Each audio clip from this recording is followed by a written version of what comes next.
There is a calculated indifference towards God today. There's even a skepticism of his existence. His very existence is questioned. Our world is dominated by people who seek pleasure. We want pleasure, don't we? We want to be entertained. Drive through any neighborhood, and not that I do this, so I'm not peeking in people's windows, but driving through any neighborhood and look at the windows, and what's on? What do you see? Television. Television. Entertainment. How many of us remember when there were only 3 channels in Fort Wayne?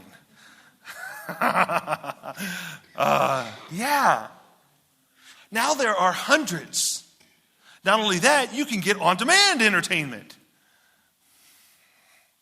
We are a pleasure-seeking society. And many times, the world is full of people whose lives make no reference whatsoever to God. He's just not part of their daily lives. And I'm afraid that the church is not immune to this. I really am.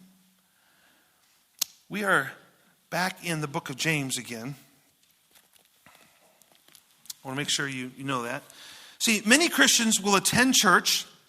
They will choose their job. They will choose where they're going to live. They'll choose who they're going to marry. They'll choose their profession. They choose which church they're going to go to. And they do this all without even thinking about what God wants for them. They don't even examine the will of God. And when they pray concerning what they're supposed to do, but many times they don't pray for God's will in these things. They don't pray for God to show them, where should I live? How many of us have sat and said, well, God, okay, tell me, God, where should I live? It just doesn't happen very often. And the world certainly does it, and I'm not so sure us in the church do.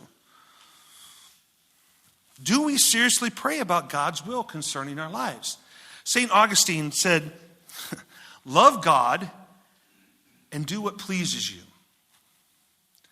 And what he means is if you truly love God, you will do his will because that is what pleases you. And see, I think we've changed that.